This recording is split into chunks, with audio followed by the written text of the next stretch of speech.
Amen. Amen. Avec l'autorisation du pasteur, je veux mon interprète là, qui a commencé avec moi. Ah, il est malheureusement. Cela ne veut pas dire que je veux les apprécier, mais je suis seulement habitué avec eux. Merci. Amen. Amen. Que Dieu vous bénisse richement. Mungu anibariki vya mingi sana. Vous pouvez d'abord garder votre siège. Muikale kwanza. Ça, ce sont des réunions de feu. Hii ni mikusanyiko moja ya moto. Comme nous l'avons suivi avec le pasteur Gédéon hier soir. Sasa vile tulifuata hapa jana magharibi na pasteur Gédéon. Donc, aujourd'hui, Manake leo avec le pasteur Lomama, na pasteur Lomama, je l'ai cherché à l'hôtel où nous sommes logés. Je ne l'ai pas vu, il était déjà venu ici. nilimtafuta kwa hotel kule wanatupangisha kule wanatukalisha Shimona, alikuwa alishakuya. Je voulais lui voler une cravate. Nilitafuta sema nimwibe kwa cravate mkono moja. Alors que vous savez que pasteur Lomama, à part le fait de prêcher l'évangile, Ndio unajua sema pasteur Lomama kutosha hapo tu mbele mambo ya kuhubiri injili. c'est un homme qui veut très bien s'habiller. Ni mwanaume moja anapendaka kwa kitoko, anapendaka kuvala vizuri sana. Si vous voyez, ces cravates sont différentes de toutes les cravates que nous avons portées. Kama mnaona yake mankolo inaisha kwa chana na mankolo yote tunavala hapa Shegota. C'est ce que je voulais faire aujourd'hui, mais j'ai téléphoné, il ne répondait pas. Quand j'ai appelé le frère Marc, il me dit non, il est déjà à l'église. Ndio kile nilipenda kufanya leo. Mimi namtafuta Shekupate, bali mimi napiga simu, mimi namwita ndugu Mark, anasema hapana, anesha kwenda kanisa. Souvent, quand je suis à Paris, je l'appelle le petit temps de Paris. Anasema mara mingi kama niko kubariki kule mimi namtaka sema petit temps. Kale kaloko kale kamubarika. Ndio mimi namtaka. Paris sans ça devient prix. Manake kama unatosha kale ka ake ko mubarika le inabakia ni prix. Je me demande où il trouve ses habits. Mimi nauliza akasema mambo yake yale pataka wapi? Je connais quand même les grands habilleurs de Paris. Mimi najua bale mama maison minene ya kufuikana manguo. Mais quand vous allez vous trouver Dilo qui s'habille, il s'habille comme quelqu'un qui vient du ciel. Asema kama unaenda unamwangalia yeye Dilo vile anafuata, manake anafuata unaona sasa mtu mwana shuka anatokea kumbini. Malgré ça, il a toujours le Saint-Esprit. Hata zile kitoko ile sapi yote eko paka na Roho Mtakatifu. Le Saint-Esprit, ce n'est pas dans les habits, c'est dans le cœur. Roho Mtakatifu ashina ndani ya manguo, hapana, ni ndani ya roho. Dieu a besoin de toutes sortes de gens. Mungu eko lazima na bantu kwa manamna na manamna yote. Amen. Est-ce qu'il vient d'arriver? Regardez un peu sa cravate. Angalia tu mbele ngolo yake vile iko. Nous sommes heureux d'avoir les gens comme le pasteur Dino. Tunafurahi sana kuja na bantu sasa pasteur Dino. Et ce soir, il a donné un très très bon message. Na magharibi ya leo anatoka mkuhubiri ujumbe moja ya kusuri sana. Si je prends Albert, kama mimi nabeba Albert, je prends Gédéon, mimi nabeba Gédéon, je prends Dilo, mimi nabeba Dilo. Je crois que nous pouvons faire une guerre au diable n'importe où. Nina wazazi batikeza kumkombanisha shetani mzinga moja akafuta fuata shika. Parce que ça, ce sont les hommes de foi. C'est ça que je disais à Gédéon hier. J'aime quelqu'un qui pousse les enfants de Dieu à l'avant. Toujours,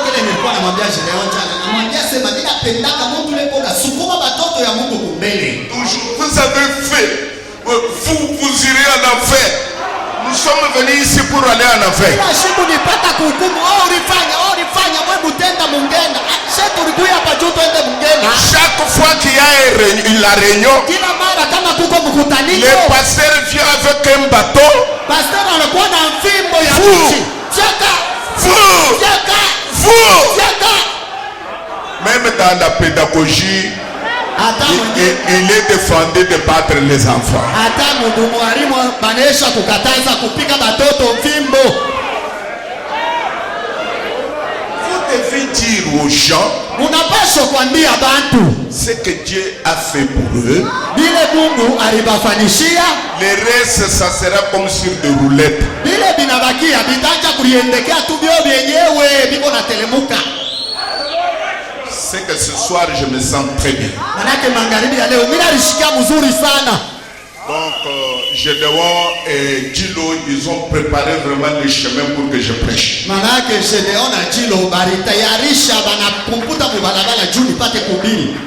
J'ai vu quelqu'un qui disait, niliona mtu mmoja alianza kusema, si vous voyez un petit renard, asema kama unaona kale kambweha kakaloko qui vous regarde tout droit dans vos yeux, keko na kuangalia tu mumacho, kalisha kukuangalia paka mumacho akalenge hata kuangalia kumpembeni, c'est qu'il y a un lion derrière vous. Ni kusema huko shimba moya anesha kufuchama mgongo ya kale kambweha kakaloko.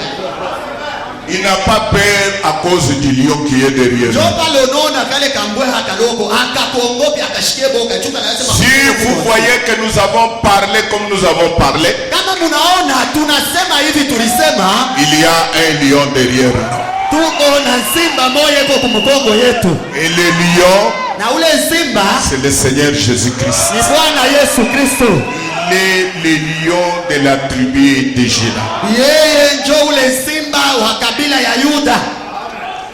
Amen. Amen. Une autre chose avant que je prêche, j'ai remarqué un déséquilibre entre mon côté droit et mon côté gauche.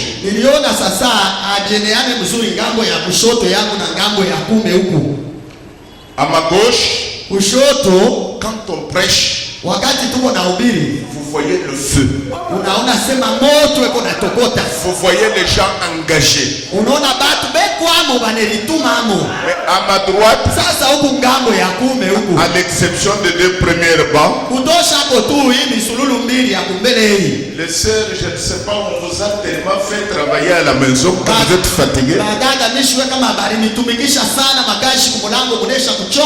Frère Branham dit, la raison de tout ça, c'est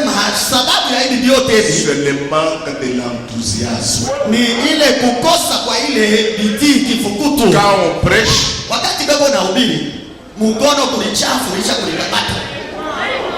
ce sont vos histoires.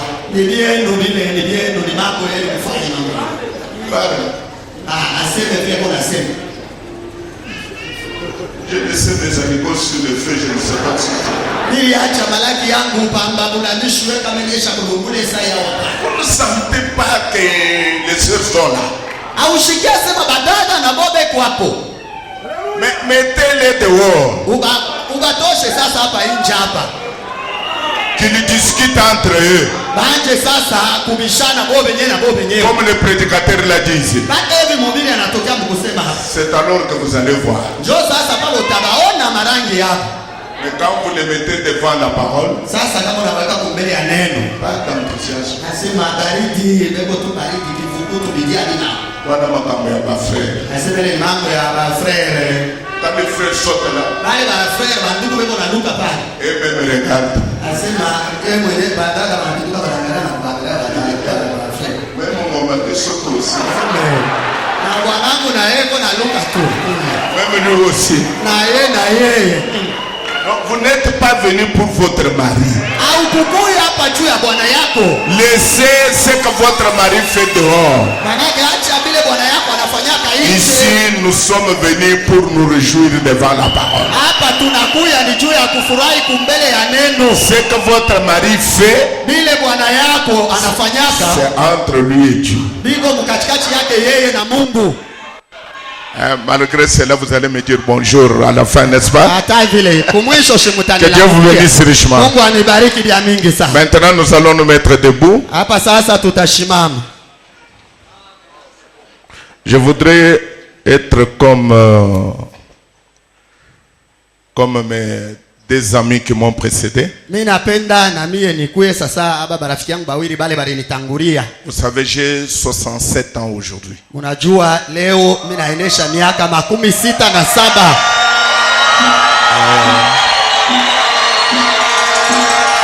Je remercie le Seigneur qui m'a gardé tout ce temps dans la parole.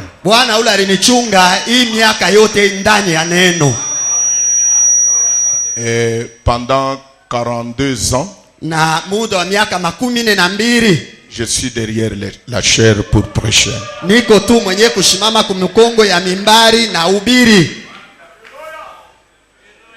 Debout, assis, à genoux,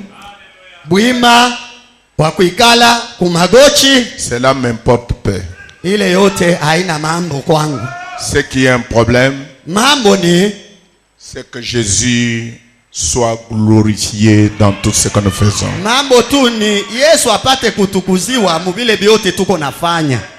Les jours où j'étais comme eux, 50 ans, je demande, c'est 50 ans maintenant. Ah, tu as 60 ans. Combien? 60. Fais vite pour m'attraper. Quand j'avais les rages, je prêchais sans carnet. Mais maintenant, je dois lire même le bonjour j'écris pour ne pas oublier.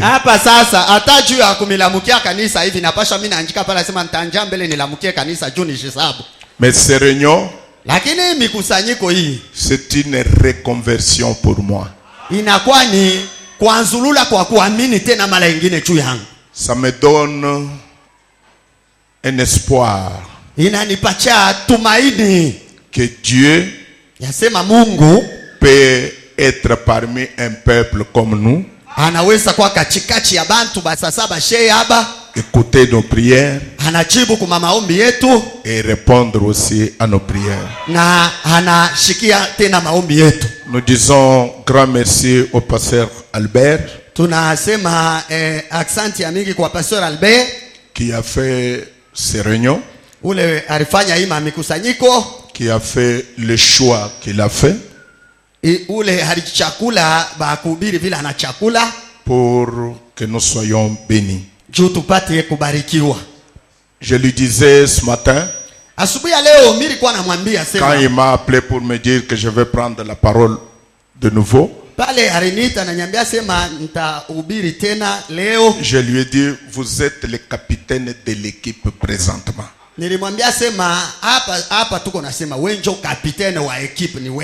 Vous êtes le coach.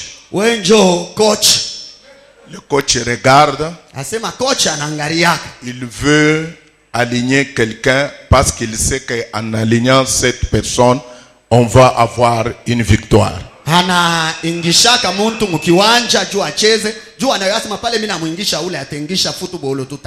Nous les remercions. Vous expliquez beaucoup, vous ne traduisez pas.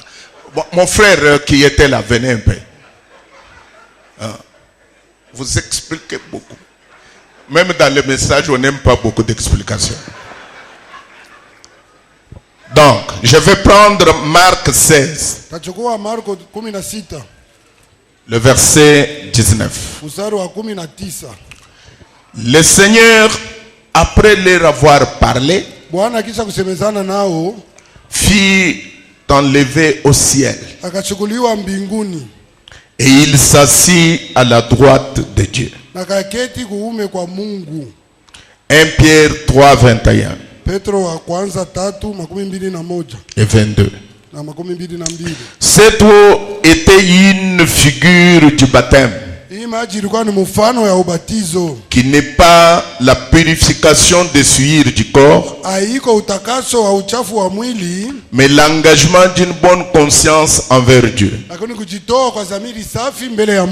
et qui maintenant vous sauve vous aussi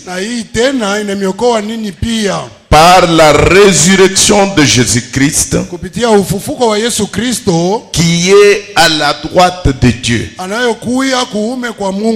depuis qu'il est allé au ciel, et que les anges, les autorités et les puissances lui ont été soumis.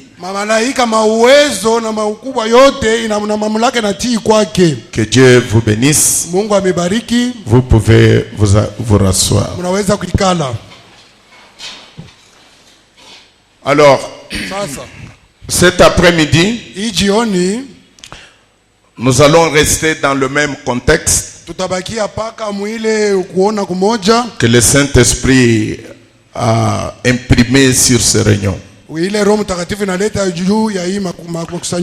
Alors je vais parler cet après-midi de l'ascension. L'ascension. Je ne parle pas de l'enlèvement, mais de l'ascension. Bien que l'ascension est un enlèvement aussi.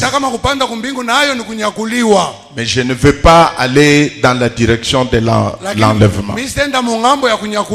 Je veux parler de l'ascension. Vous êtes prêts? L'ascension. Écoutez un peu ce que Frère Branham dit. Vous savez que Jésus, quand il est venu, quand il fut sur la terre, il a fait son travail.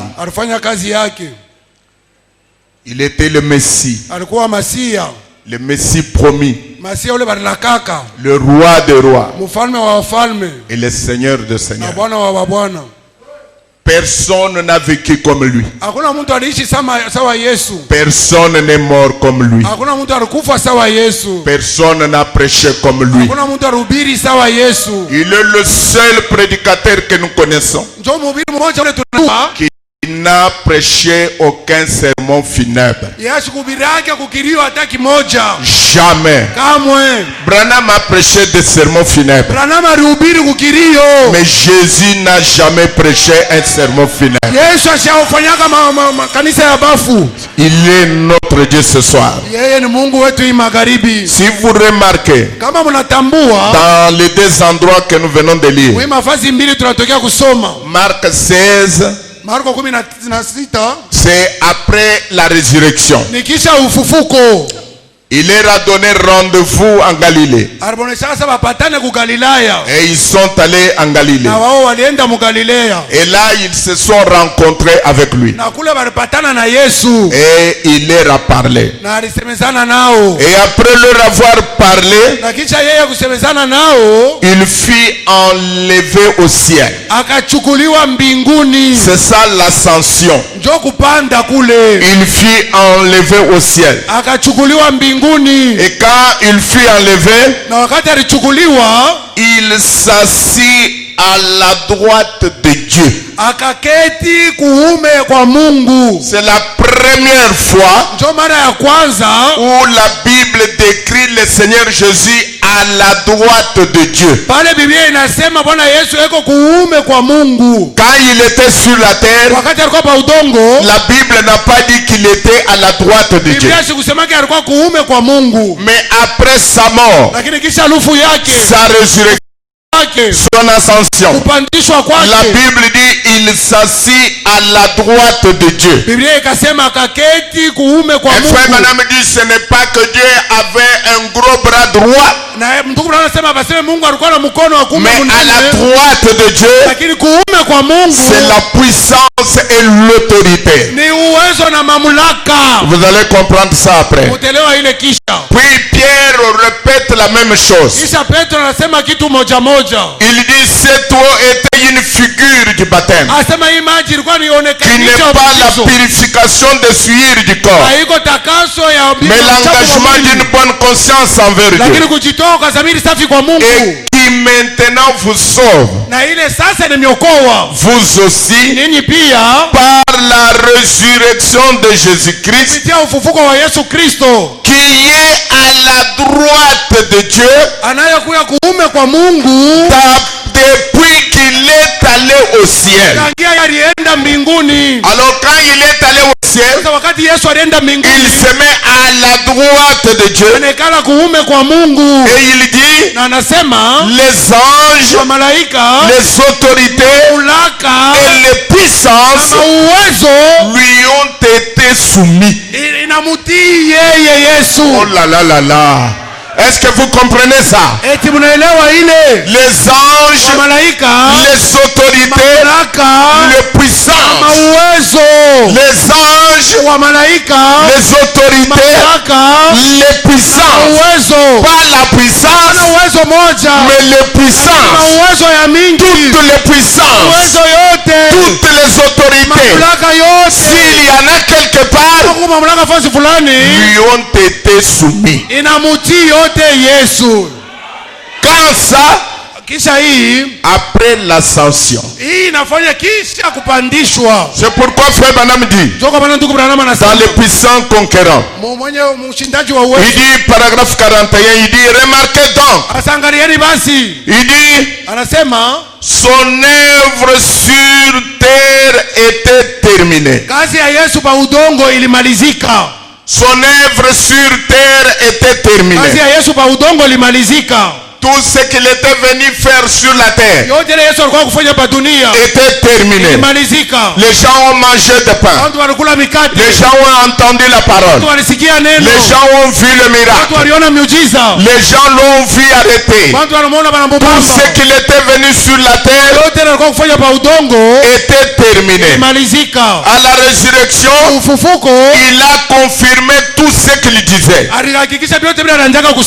Eh bien, il a une autre œuvre à accomplir au sujet de laquelle le monde connaît peu.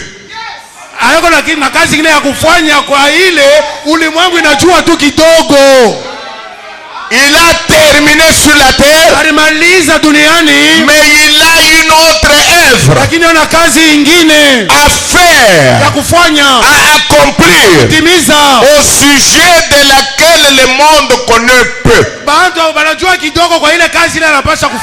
Le monde connaît ce qu'il a fait sur la terre, mais cette œuvre sur la terre était terminée. Il reste une autre œuvre à accomplir, mais cette deuxième œuvre, le monde connaît peu. Mais vous n'êtes pas le monde. Vous êtes l'église qu'il s'est choisie. Et nous avons le droit de connaître ce qu'il doit accomplir dans cette deuxième œuvre. C'est pourquoi nous sommes ici. Pour savoir accompli dans cette deuxième œuvre. Il a une autre œuvre à accomplir au sujet de laquelle le monde connaît peu.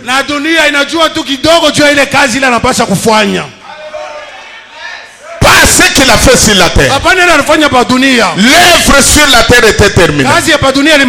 Maintenant, à la résurrection, avant l'ascension, il doit accomplir une autre œuvre. Il dit sa prochaine œuvre dans son ascension, sa prochaine œuvre dans son ascension, parce que dans cette ascension, il doit accomplir une deuxième œuvre. Nous devons regarder à cette œuvre-là.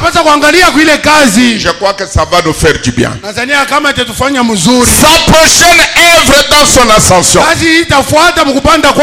nous aimerions en parler pendant quelques instants. Après qu'il fut ressuscité d'entre les morts, après qu'il était déjà ici sur terre, et qu'il eut confirmé qu'il était vivant par de preuves irréfutables, qu'il accomplit la même chose qu'il avait accompli quand il était ici sur la chair. Et ici, il marche, il rompt les pains, il mange avec eux. Oh, le même Jésus, il a prouvé cela. Maintenant, l'ascension arrive.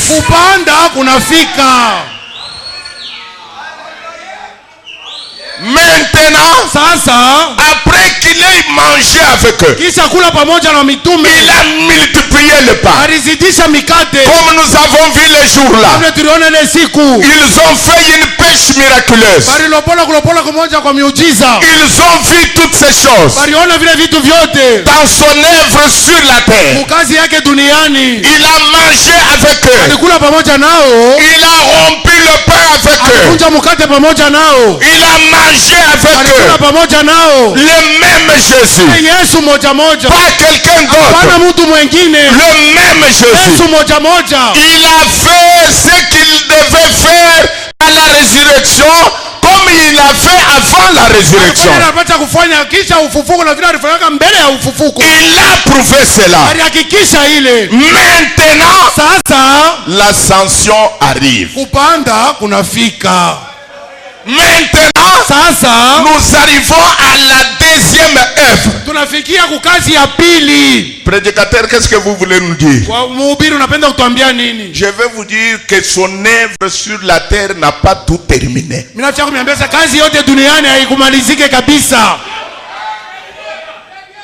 Est-ce que vous me comprenez bien? Ça, vous ne le trouvez pas chez les dénominationnaires. Il n'y a que William Branham pouvait scinder les deux œuvres. La première œuvre sur la terre est terminée. Maintenant, c'est une deuxième œuvre. L'ascension arrive.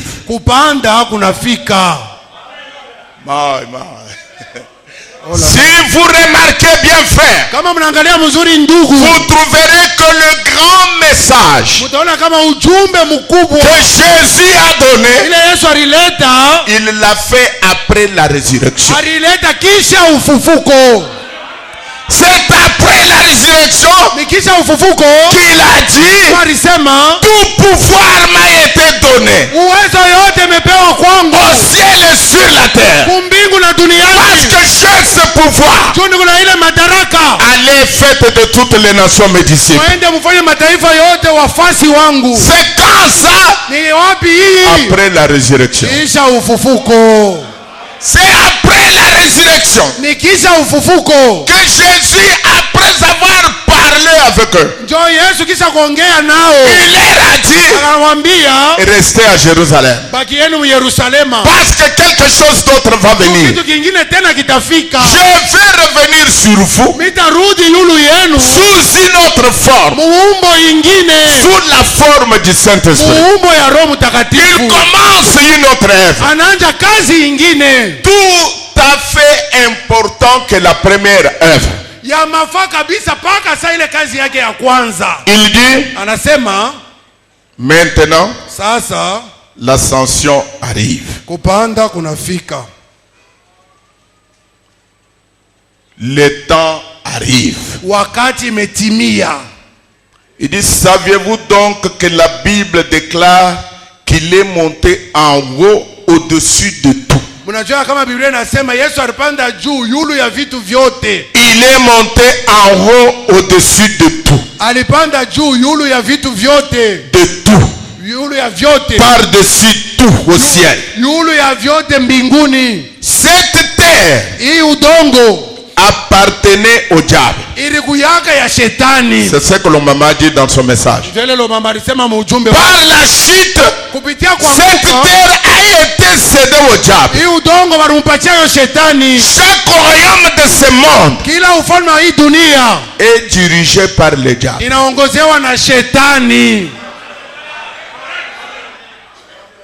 Frère Branham dit, nous détestons penser à cela. Même si vous détestez, mais c'est la vérité. Frère Branham dit que chaque gouvernement est dirigé par le diable.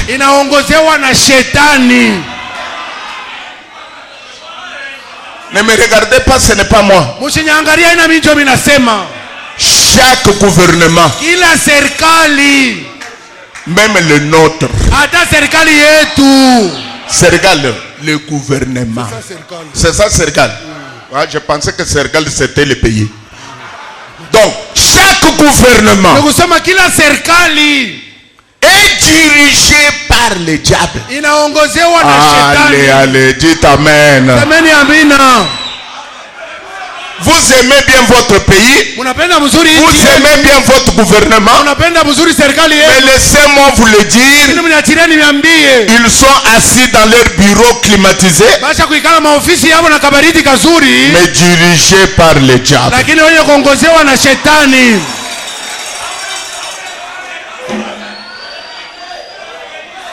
Refusez. J'ai lu la même citation quelque part. Un partisan du gouvernement disait, Pasteur, tous les gouvernements, sauf le nôtre, je dis le vôtre, est dans tous les gouvernements. Et ils sont dirigés par le diable. Frère Branham lui-même dit, nous détestons d'entendre cela. Mais c'est la vérité. C'est la vérité. Maintenant, la résurrection, l'ascension, le temps arrive pour la deuxième œuvre. Je vais sauter d'autres choses pour gagner du temps. Il dit, toujours dans la même prédication, paragraphe 42, il dit, eh bien, nous ne connaîtrons plus de guerre en ce moment-là. Quand tu auras le millénium, quand il sera venu, plus de maladies, plus d'ennuis. Remarquez, quand il est mort, point. Il dit maintenant, on parle très peu de cette ascension. On parle très peu. Les gens ne font pas attention à cette deuxième œuvre. Mais parce que nous sommes son épouse, l'épouse a le droit de connaître tous les secrets. On parle trop peu de cette ascension. Or, c'est l'un des jours le plus glorieux quand il est monté. Le jour le plus glorieux quand il est monté. En effet, sur toute la terre, depuis le jour où le péché avait été commis dans le jardin d'Éden, tous les cieux avaient été fermés à l'humanité. l'humanité. Satan est le prince de la puissance de l'air. La Bible dit pourquoi est-il tombé du ciel? Oh Lucifer. Aucun homme ne pouvait voir dans la gloire. Aucun homme ne pouvait comprendre. Car la puissance est juste au-dessus de nous. Cela veut dire l'atmosphère au-dessus. Et puis toutes ces puissances étaient fermées à l'humanité à cause du péché.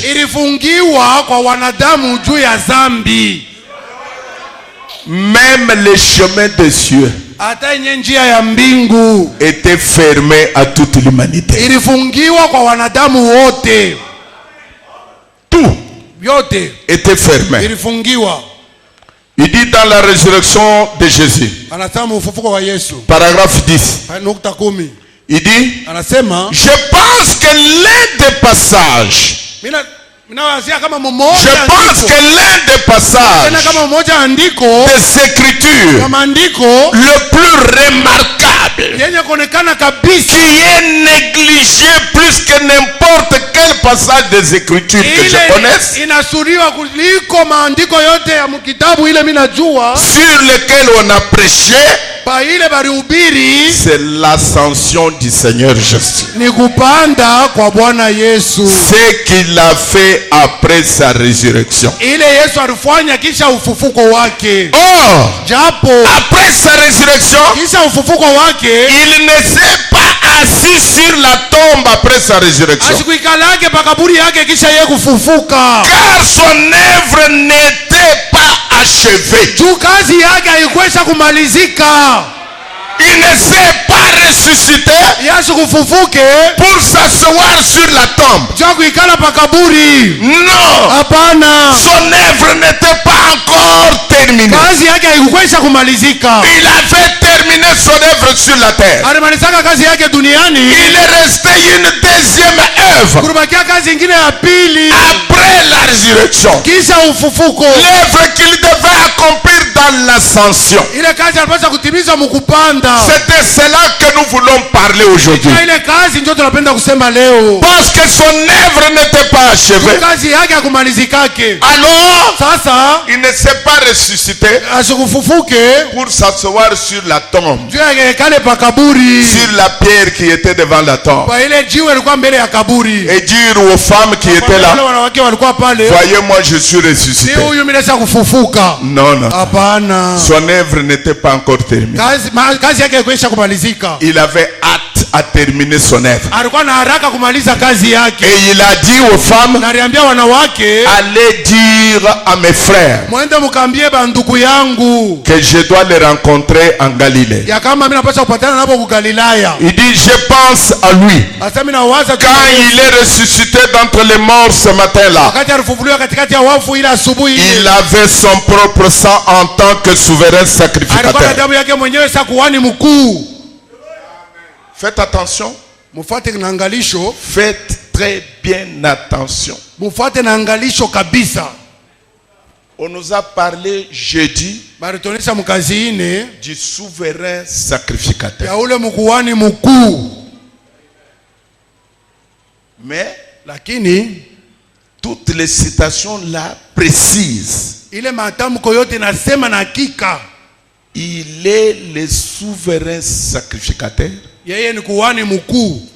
assis dans le ciel à la droite de Dieu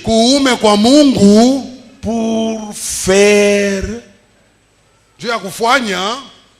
travailler sur notre propre confession. Écoutez très bien mes frères. Écoutez très très très bien. Quand il était sur la terre, quand il guérissait les malades, il n'était pas encore souverain sacrificateur. Pourquoi? Parce qu'il n'avait pas encore le sang. Parce que ce qui faisait du souverain sacrificateur,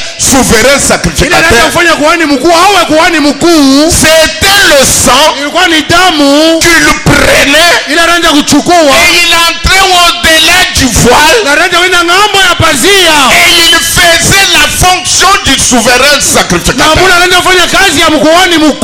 Tout le temps qu'il était sur la terre, il n'était pas souverain sacrificateur. Il devait avoir le sang. Est-ce que quelqu'un peut dire amen? Il devait avoir le sang. Et le souverain sacrificateur, il égorgeait l'agneau pour avoir le sang, pour entrer au-delà du voile. Mais lui-même, il était l'agneau du sacrifice. Il n'était pas encore immolé. Il n'y avait pas encore le sang. Il a eu le sang par sa mort sur la croix. Et quand il est ressuscité, il a pris le sang. C'est alors qu'il a rencontré les disciples sur le mont Allah en Galilée. Il avait le sang. Et maintenant, à ce moment-là, il leur a parlé. On le regardait. C'est alors qu'il fut monté au ciel. Quand il montait au ciel, il montait avec son propre sang. C'est alors qu'il devait accomplir le deuxième œuvre.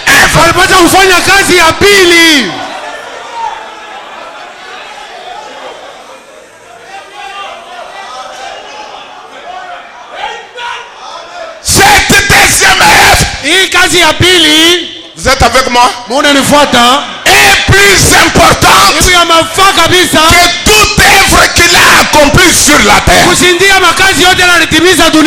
Parce que sans cette deuxième œuvre, nos péchés ne seront jamais pardonnés. Il devait avoir le sang. Et il a eu le sang. Il a commencé à monter. Frère Branham dit, il montait pour entrer dans un tabernacle plus parfait que le tabernacle terrestre. Et ce tabernacle terrestre a été construit sur le modèle de ce qu'ils ont vu en haut. C'est que ce tabernacle avait aussi trois parties. Comme le tabernacle terrestre. Et le souverain sacrificateur, dans le tabernacle terrestre, il prenait le sang. Il traversait le premier voile. Il fait l'expiation. Puis il ouvre le deuxième voile. Il fait l'expiation. Puis il ouvre le troisième voile. Il fait l'expiation. Pendant qu'il entrait, il avait un cordon attaché à son pied. Et il y avait les gens qui tenaient les cordons dehors. Et il pensait, est-ce que le sacrificateur, le souverain sacrificateur, est en vie ou bien il est mort? Il devait toujours vérifier. Oh mes amis, ce jour-là, par l'ascension, il entre dans le tabernacle le plus parfait que ce tabernacle. Il traverse le premier voile. Anatambuka pazia ya kwanza. Il traverse le deuxième voile. Pazia ya pili. Il vient au troisième voile. Anafika kwa pazia ya tatu. Le troisième voile. Pazia ya tatu. C'est là où Dieu se trouvait. Ndio mla mulikuwa Mungu. C'est pourquoi vous voyez dans le tabernacle terrestre, kama mnaona meskani ya dunia, la colonne de feu nguzo la moto était dans le troisième partie. Ilikuwa mkipande cha tatu. Pour montrer la présence de Dieu. Kuonesha uwepo wa Mungu. C'est alors qu'il est arrivé devant le trône avec son propre sang. Il a présenté le propre sang devant son Père. Tout était accompli. Les péchés sont effacés. Tout est fini.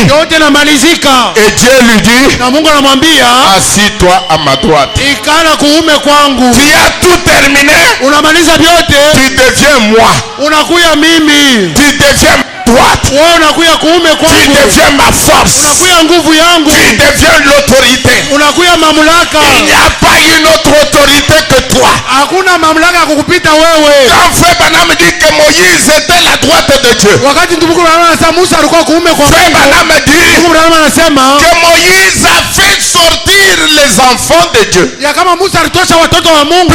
Dieu a fait sortir les enfants de Dieu par sa droite. Et vous êtes déjà posé la question. Sa droite c'était quoi? Ce n'était pas un gros bras, mais sa droite c'était Moïse. Moïse était la droite de Dieu. Puis-je le dire sans crainte d'être contredit? Et aujourd'hui, William Branham est la droite de Dieu. Il est la droite de Dieu.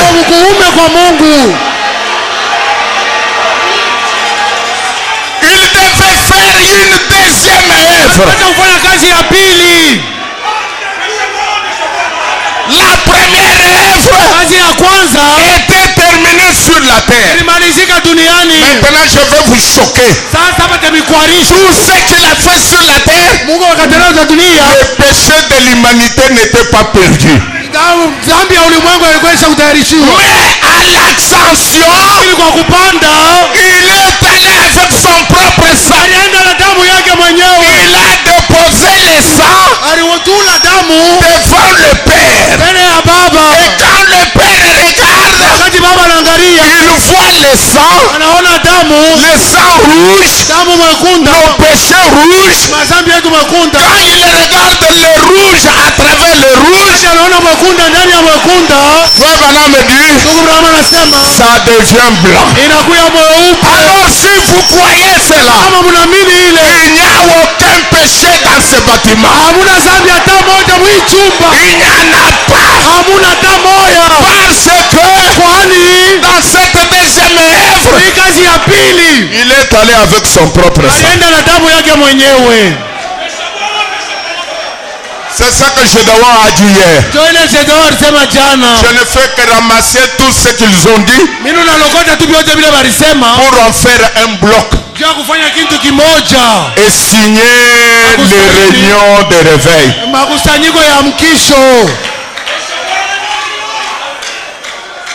Si quelqu'un vous dit que vous êtes un pécheur, vous avez le droit de dire non.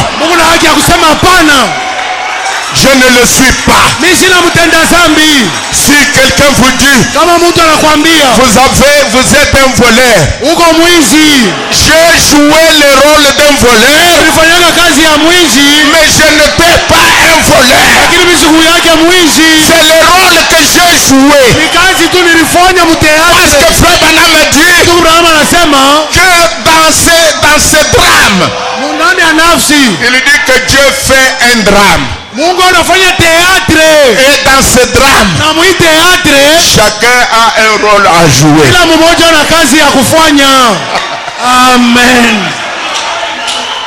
Jésus a joué le rôle d'un sauveur.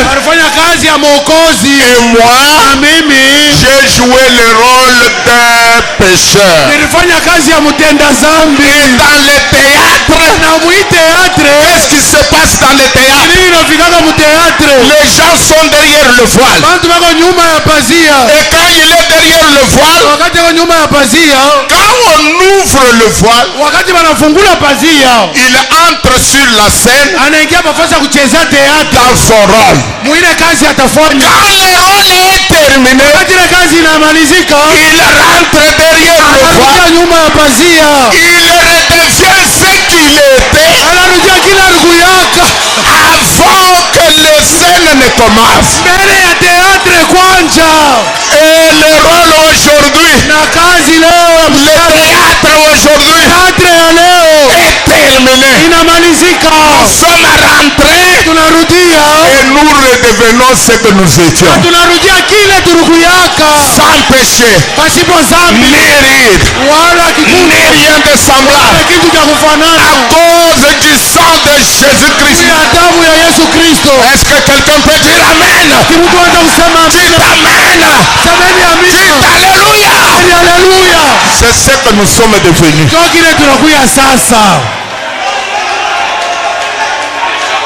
Dans cette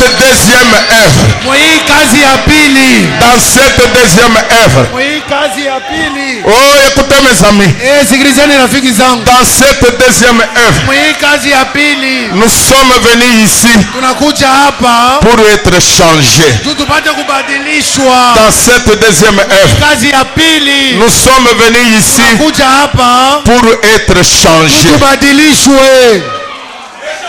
Nous croyons la parole et la parole nous change. Voilà pourquoi nous sommes venus, pour être changés. Moi je vais être changé. Ma famille veut être changée.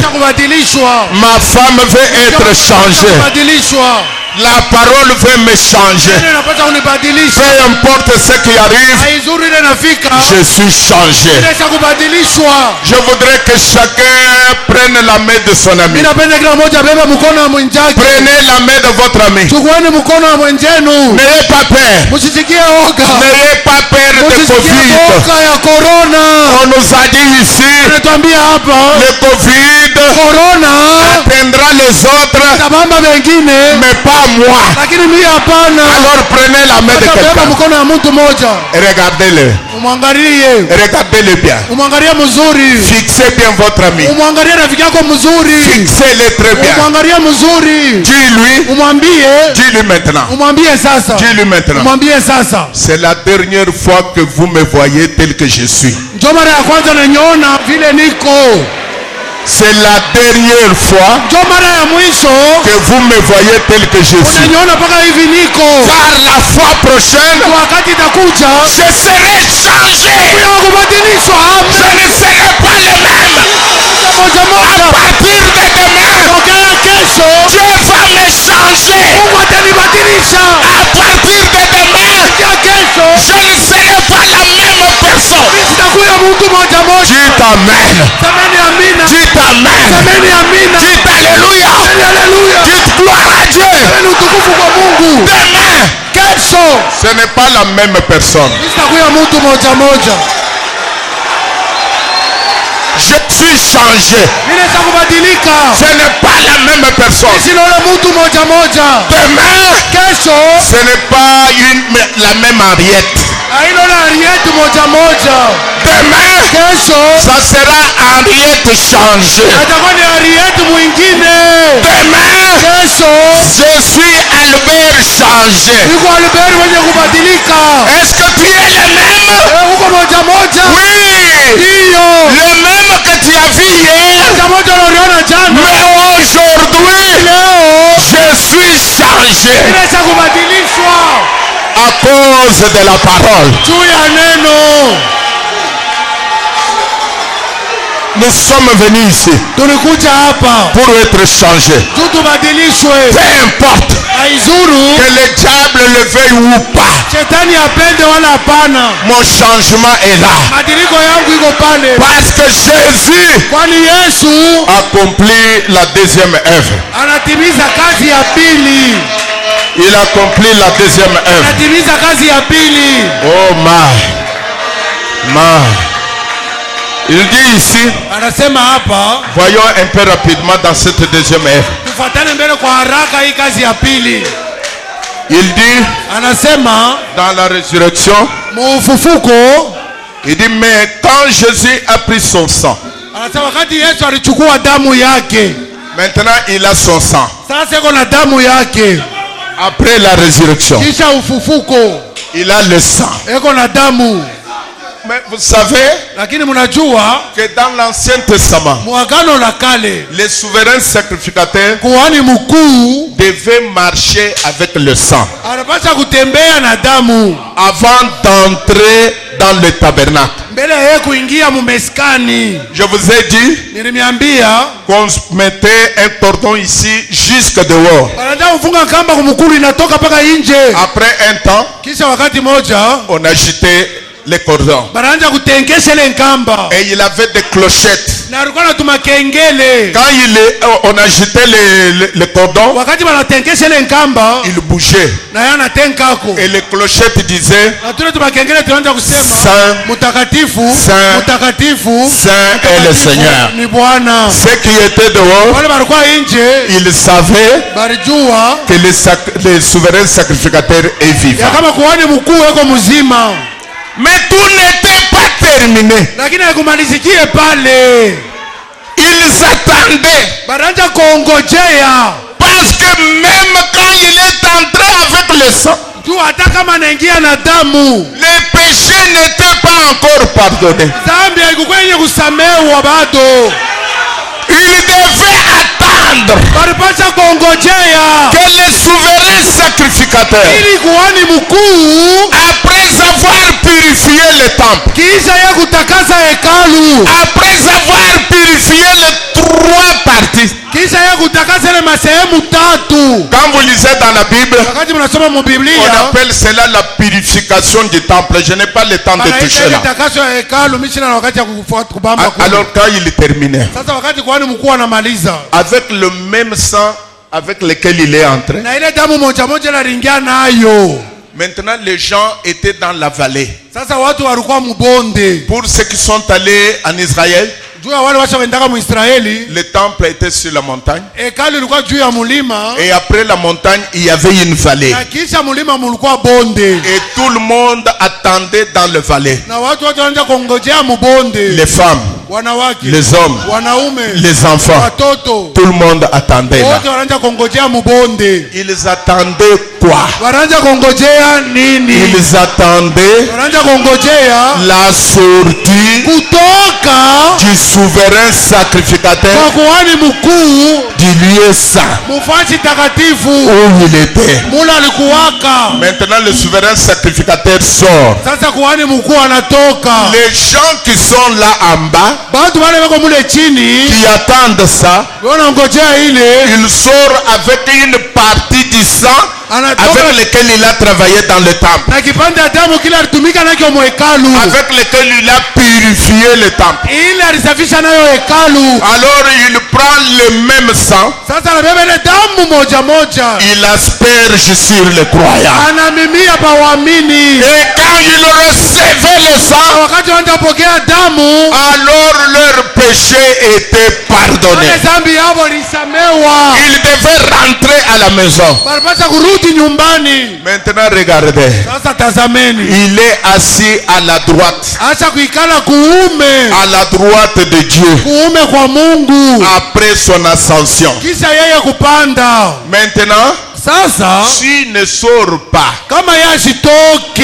c'est fini pour vous. Vos péchés demeurent. Depuis qu'il est entré dans l'ascension,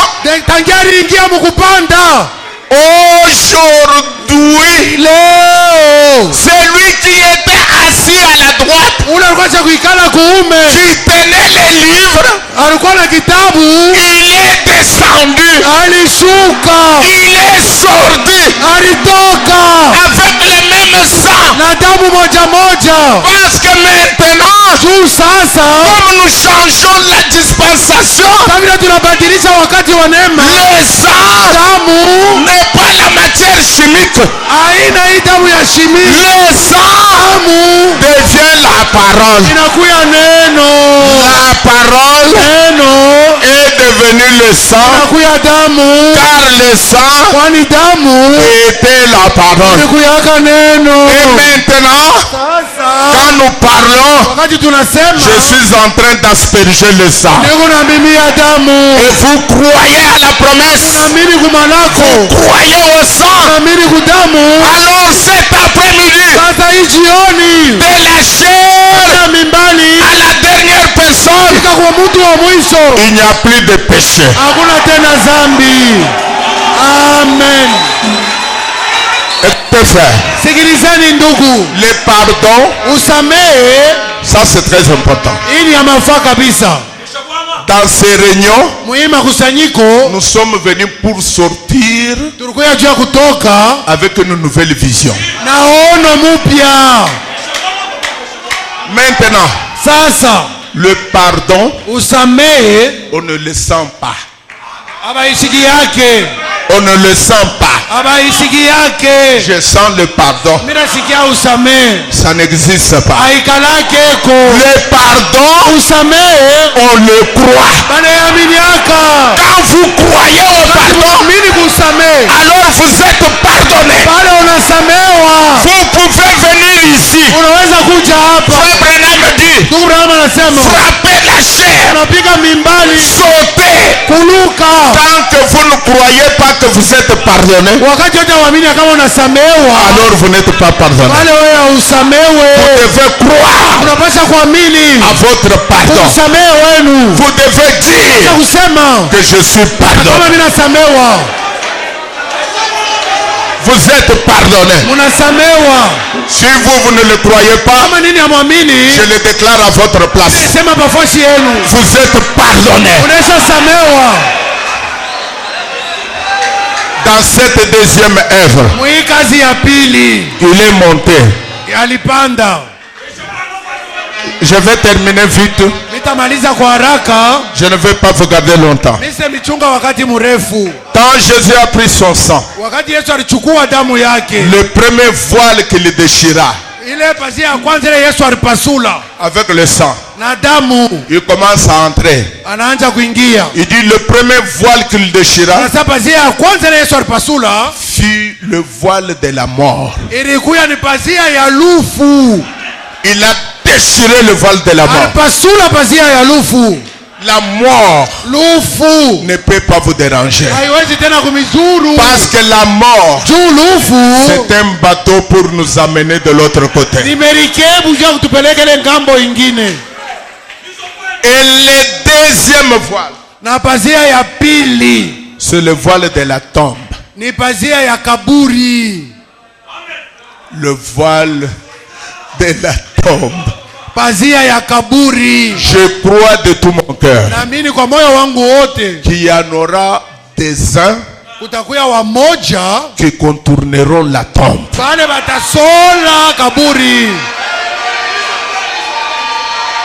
Il y en a qui détourneront la tombe. La tombe n'est pas mon but. Il y a des gens qui ne passeront pas par la tombe. Si vous voulez passer par la tombe, c'est très bien. Il n'y a pas de problème. L'essentiel, c'est de nous rencontrer là-bas. Vous qui êtes passé par la tombe et moi qui ai contourné la tombe. Amen. Nous allons nous rencontrer là-bas. Frère Branham continue. Il a déchiré le voile de la tombe. Le voile du temple. le voile de la maladie. Pazia ya magonjwa. Il a déchiré ça. Alipasula ile. Vous n'avez pas le droit d'être malade. Hamuna haki ya kugonjwa. S'il y a une personne malade, Kama hapa bego mtu mgonjwa, au nom de Jésus, mujina ya Yesu, je le déclare guéri maintenant. sema naponya hapa sasa. Rejetez votre maladie. Natupa magonjwa yako. Chassez votre maladie. Fukuza magonjwa yako. Va-t'en. Sema toka hapa. Je n'ai pas besoin de toi. Sikuhitajie. Va-t'en. Toka. Aujourd'hui l'expiation est sur moi. Leo ndoleo yulu yangu. Je ne suis plus malade. Sina tena mgonjwa. Il a déchiré le voile de la maladie. Pazia ya magonjwa. Et il dit, Na anasema, il a déchiré alipasula le voile de la peur. pazia ya oga. Le voile de la peur. Pazia ya oga. Il a déchiré Alipasula le voile de la superstition. pazia ya kuwazia nguvu ya shetani. La peur. Oga. Chaque prédicateur qui est passé ici a parlé de la peur. Kila mhubiri alipita alisema juu ya oga. Et frère Branham dit que la peur est une malédiction. Na ndugu anasema oga ni laana. La superstition. Kuwazia sasa shetani atafanya hivi. Vous avez peur même du chat. Unaogopa hata mpushi. Vous avez peur des rats. Unaogopa na mpanya. Vous avez peur de cancrela. Unaogopa hata mpevu. Mais rentrez au commencement. Rudieni kumwanzo. Quand Dieu vous a créé, Wakati Mungu alimiumba, c'était pour dominer sur ces choses. ilikuwa juu ya kutawala yule ya hivi vitu. Oh, pasteur. Oh mchungaji. Aujourd'hui, le chat a miaulé dans notre maison. Leo mpushi alilia saa mtu mnyumba yetu. Mais quand Dieu a créé le chat, Na wakati Mungu aliumbaka mpushi, c'était pour miauler. ili juu ya kulalamika. Il a miaulé comme un enfant. Aranja uri abuchiku tona saka bebe. Et tu as peur de ça? Na wewe unaogopa ile. Tu te dis chrétien, Unasema kwa Mkristo, rempli du Saint-Esprit. jaziwa na Roho Mtakatifu. Le Saint-Esprit en vous. Roho Mtakatifu ndani La mwetu. Bible dit, Biblia inasema c'est lui qui est en vous anayekuwa ndani mwenu est plus grand que celui qui est dans le monde. yuko mkubwa kushindia kwa dunia. Laissez le chat tranquille. Umwache mpushi kimya. Laissez les cancrelats tranquilles. Acha bampevu kimya. Laissez-moi vous choquer. Unyachile mbele nimikwarishe. S'il y a un chat, Kama kuko mpushi, moi je le tue et je le mange. mimi kuna muo na mudame. C'est une viande. Le chat est une viande. Mpushi ni nyama ya kulia. Essayez un peu, ça coûte bon. Mupime mbele kulia mpushi eko butamu. Si vous ne savez pas comment préparer, Kama mjue namna ya kumpika mpushi, venez voir ma femme. mko muone bibi yangu. Elle sait bien faire la cuisine du chat. Asa huyo kupika mpushi mzuri. Un jour, elle me disait, toi, des choses que tu fais, le chat est un sorcier. Mpushi ni mulozi. Où est-ce que la Bible dit que le chat est un sorcier? Ni wapi Biblia inasema mpushi ni mulozi? J'étais là avec elle. Nilikuwa pale pamoja naye. J'ai dit, prends le chat. Ninasema mpushi. Tu prépares. Mumupike. Je suis là. Niko pale. Si tu ne prépares pas, Kama umipike, alors je ne suis pas maître dans cette maison. niishi na bwana mwenye nyumba. Préparez. Pikeni. Elle a commencé. Ananja. Inanunukia mbaya. Prépare. Pika. Je vais manger. Nitakula. Quand elle a terminé, Wakati anamaliza, j'ai appelé mes enfants. mimi naita watoto yangu. Il dit, nous mangeons. Tuna tukuleni. Papa, les chats. Baba mpushi. Il dit, si moi le père je mange, Sasa kama mimi baba mimi nakula, les fils doivent manger. watoto nao wanapasha kula. On a mangé. Tulikula. L'un de mes enfants, il me téléphone toujours. Papa, Baba, oh là là là là, oh là là là là, j'ai envie de revenir à la maison pour manger les chats. Je ne cite pas son nom parce que tout le monde va lui écrire. Toi tu manges les chats, tu manges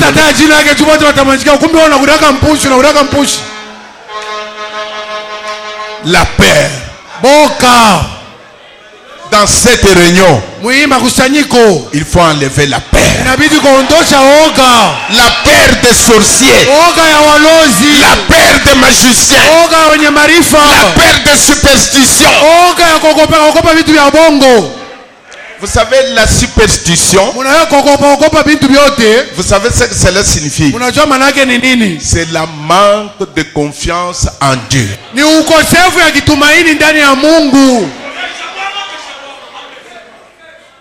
Vous voyez une chose qui vient.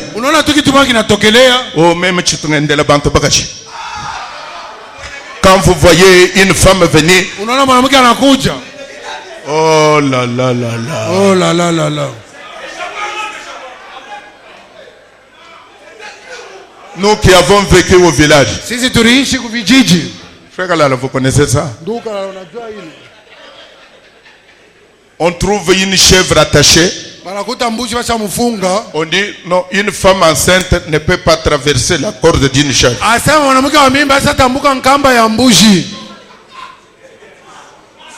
Et toutes les femmes ne traversent pas la corde. Quand ils trouvent une chèvre attachée pour traverser. Mais tout simplement, nos grands-parents savaient qu'une femme enceinte, elle peut se prendre les pieds dans la corde et tomber par terre et déranger l'enfant qu'elle porte. Il n'y a que ça. Comme vous avez traversé la corde d'une chèvre, tu vas payer une poule.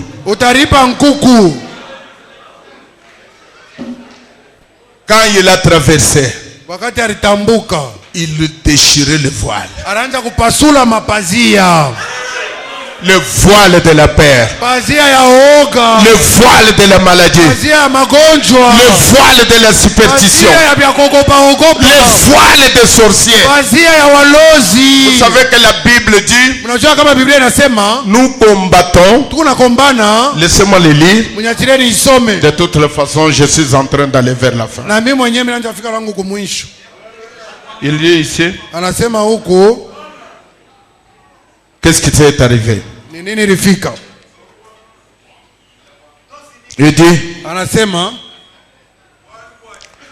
oh ma, car Ephésiens 6, car nous n'avons pas à lutter contre la chair et le sang, mais contre les dominations, contre les autorités, contre le prince de ce monde de ténèbres, contre les esprits méchants, où? Dans les lieux célestes.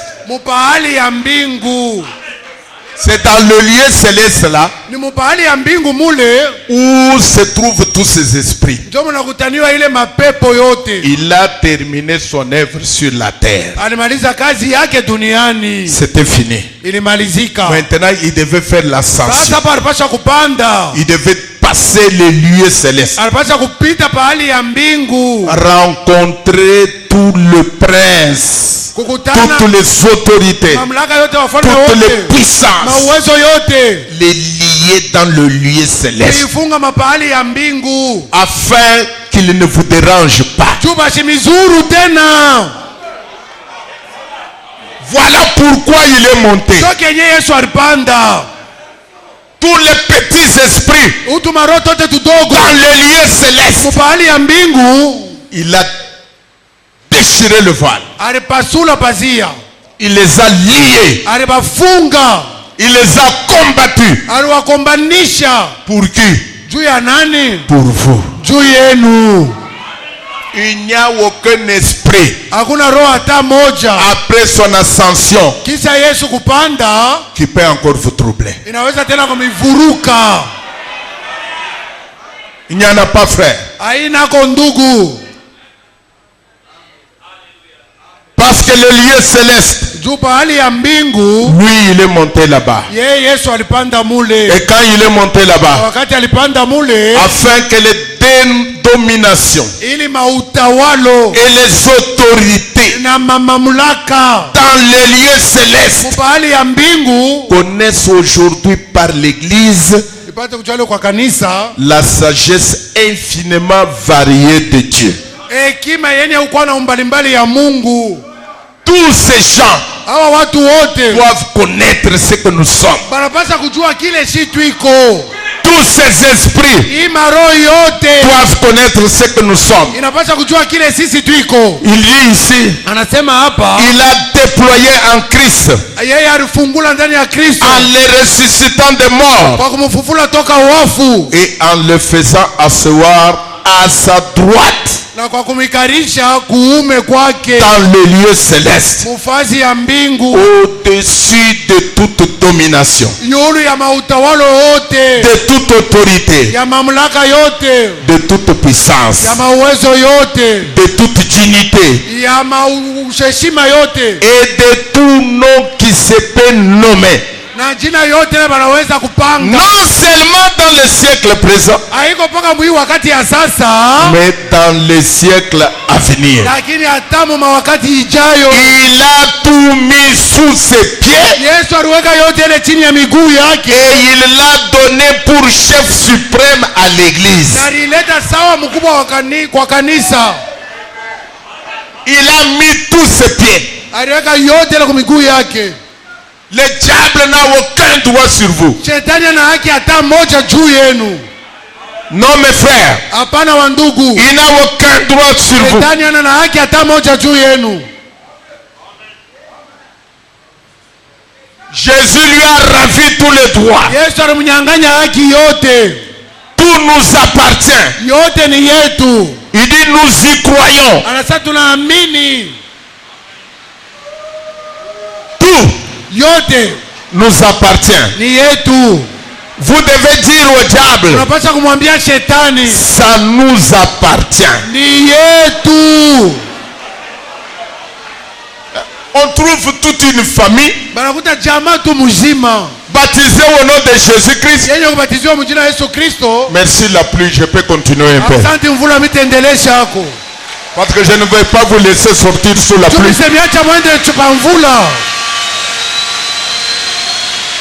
Tout le monde entend? Watu wote wanasikia.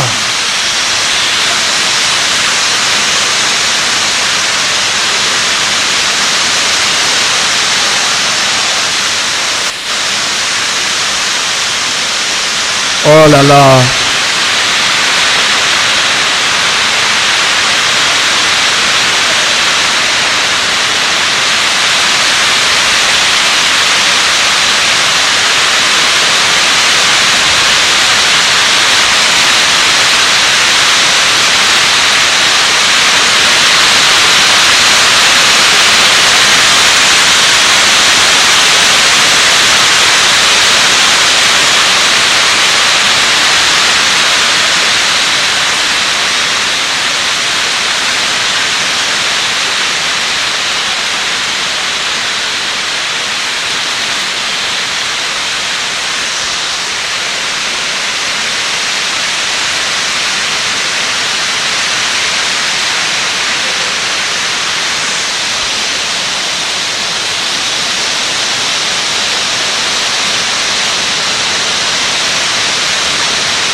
Il y aura plus de bénédictions.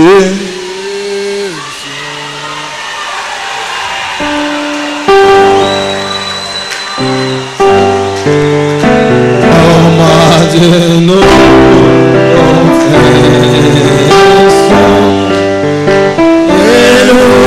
inventons Jésus.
Amen. Une petite pluie qui a mouillé nos corps. C'est le symbole de la pluie qui va mouiller nos âmes. Dieu ne fait rien pour rien. Nous le glorifions pour ça.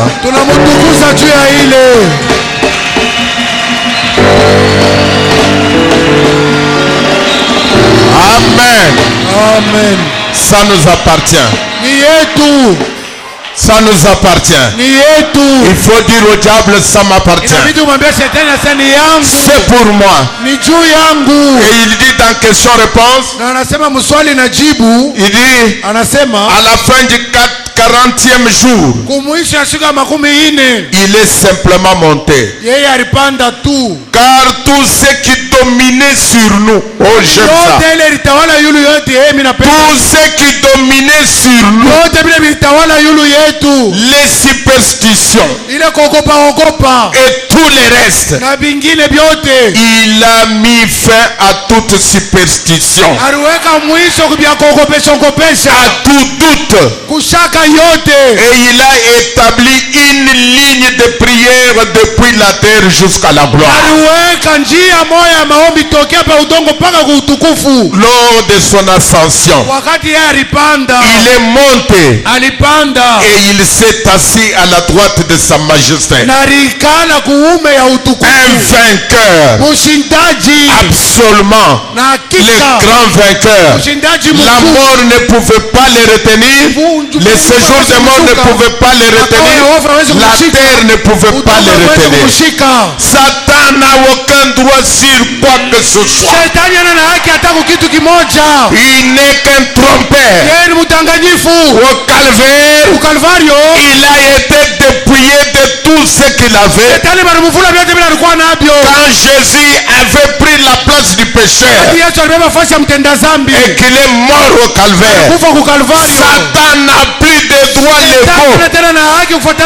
sur quelque chose. Alléluia. Mais tout se trouve entre les mains de l'église et du croyant. C'est ça. Satan a perdu. Nous allons dans une bataille où Satan a déjà perdu. Frère Branham dit, dans la prédication témoignage, il dit, paragraphe 15, il dit, pouvez-vous imaginer que l'armée des États-Unis forme un homme pour que celui-ci s'asseye et manger des biscuits et tout? Oh, on lui remet un uniforme, son fusil, et on le forme pour aller combattre là afin de défendre la nation. C'est ce que nous devons faire. Nous devons défendre les droits que Dieu nous a conférés. Ce que Dieu a déclaré être à nous. Affrontons carrément Satan. Dites-lui, ça m'appartient. C'est ce que nous sommes venus déclarer dans cette réunion. Ça m'appartient. Nous ne pouvons pas accepter que Satan nous prenne nos droits. Jamais. Comme je m'en vais terminer, je voudrais vous dire ceci. Dieu fait son travail le plus excellent quand les chances sont à nouveau contre vous. Quand vous voyez que toutes les choses sont contre vous, c'est alors que Dieu fait son travail. Dites Amen. Il attend que le bateau soit plein d'eau avant de marcher au-dessus de votre tempête. Pendant qu'il n'y avait pas d'eau dans le bateau, il n'est pas venu. Il a attendu que le bateau soit plein d'eau et qu'il n'y avait rien à faire. C'est alors qu'il est venu marchant sur les tempêtes. Et oh, il va venir marchant sur les tempêtes de votre frère.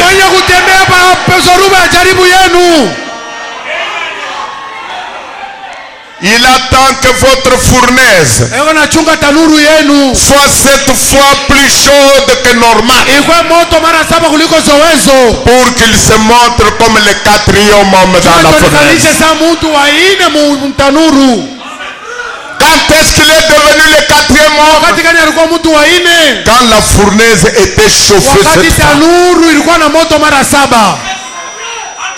Il va venir comme le quatrième homme. Il attend que Lazare soit mort et décomposé pour le ressusciter d'entre les morts. Oh my, vous avez un Dieu terrible. Il attend que les médecins disent que tu as une tumeur inopérante avant qu'il intervienne.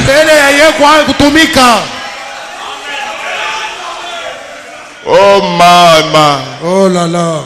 Quand Jésus était sur la montagne, je veux que l'ensemble ne manque pas ceci. Il venait d'être baptisé.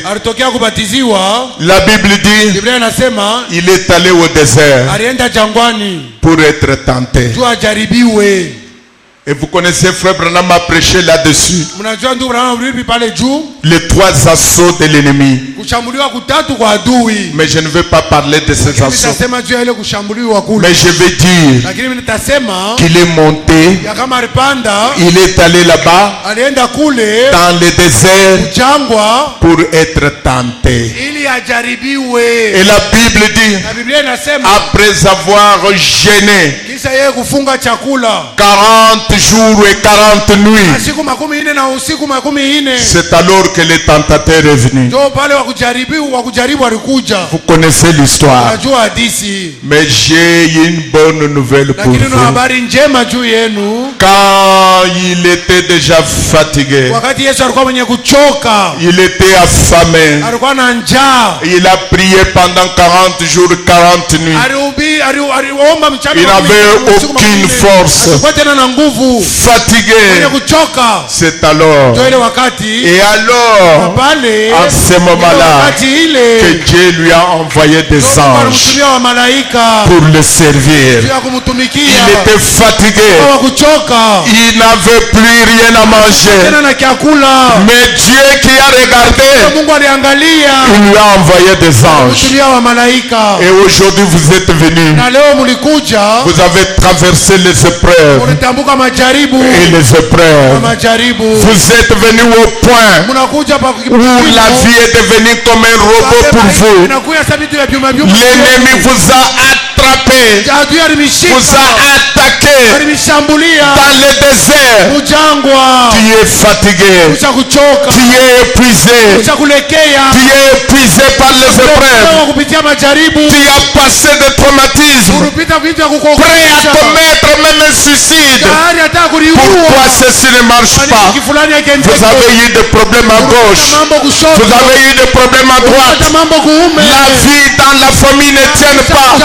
Tu n'as plus de force pour tenir. Mais tu es ici ce soir parce que Dieu m'a chargé de vous dire que cette sorte de vie est terminée maintenant.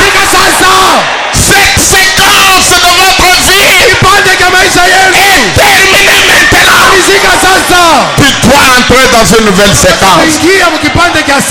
Tu n'as plus de sourire. Quand on a regardé, tu n'as plus de sourire. Tu as été poignardé par tout le monde. Tout le monde te tire dessus. Tout le monde est contre toi. Je vais te dire, mon frère, ma soeur, que cette période de ta vie est finie maintenant. Les anges sont en train de venir pour vous aider. Vous êtes fatigué. Les anges sont en train de venir. Vous avez eu des épreuves. J'annonce que les anges sont en train de venir. Je veux que les anges vous servent maintenant. Je ne veux pas le service d'un homme. Je veux que les anges descendent. Que les anges descendent. Que les anges vous aident. Tu n'as plus de force. Les anges sont en train de venir. Tu as perdu l'espoir. Les anges sont en train de venir. Maintenant je vais vous demander une chose. Prenez 5 secondes. Prenez 5 secondes. Juste 5 secondes. Glorifiez Dieu. Juste 5 secondes. Glorifiez Dieu. En prenant 5 secondes. Alléluia. Amen. Alléluia. Les anges sont en train de venir pour vous aider. Nous croyons au service des anges. Glorifiez le Seigneur. Juste pendant quelques secondes.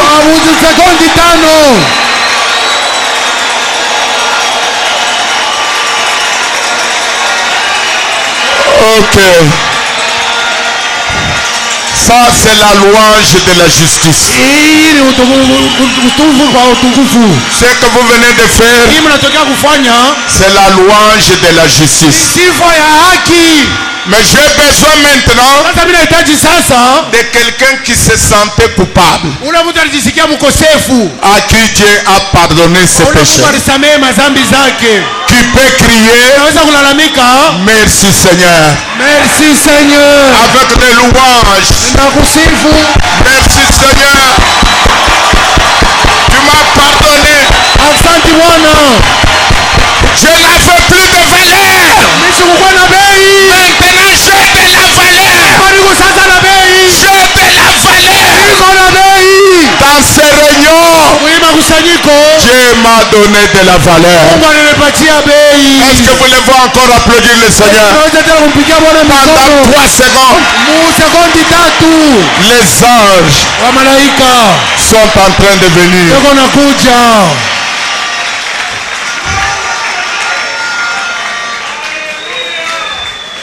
Vous étiez fatigué. Dieu est en train d'envoyer les anges. Vous croyez au ministère des anges? Les anges sont en train de venir. Ne lâchez pas. N'abandonnez pas. Ne commets pas le suicide. Je parle à qui maintenant? Le Seigneur a dit, je vais restaurer. Tout ce que tu as perdu, il va restaurer. Restaurer la santé. Restaurer le bien que tu as perdu. Frère Branham dit, les chrétiens ne perdent rien.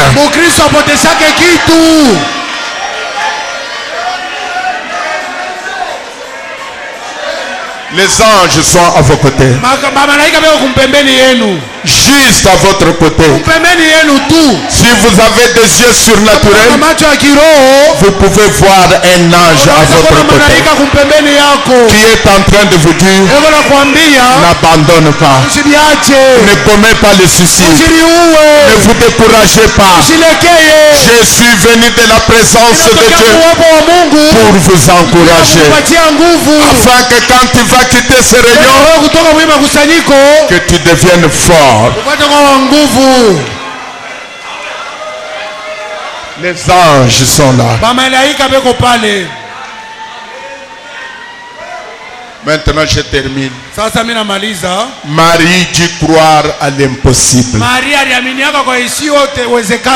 Et Dieu prend l'impossible et les rend réels.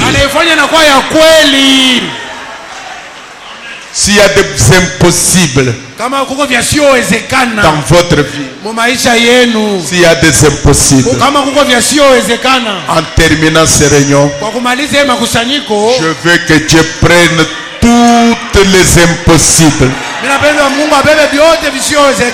Il ne peut pas, je ne peux pas, je ne peux pas, c'est difficile, c'est impossible.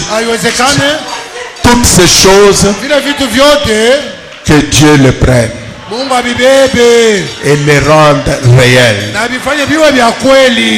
afin que vous puissiez glorifier Dieu, que tout le monde dise, au ciel il y a un Dieu qui écoute la prière. Mes frères, c'est pas pour rien. C'est pas pour rien qu'à la fin de ces réunions, il y a une pluie qui est tombée.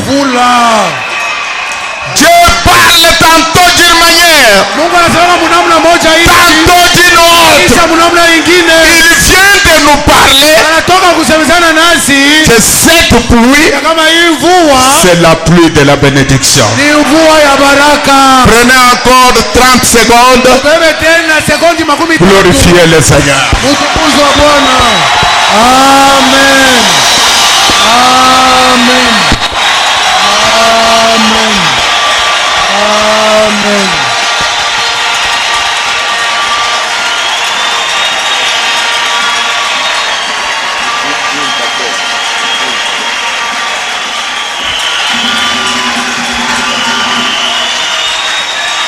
Amen. Amen. Ça, vous ne le trouverez nulle part. Mulendani ya Yesu. Amen. Mon cher, mulendani ya Yesu. Amen. Nous terminons la fête en dansant avant la prière. Mulendani ya Yesu.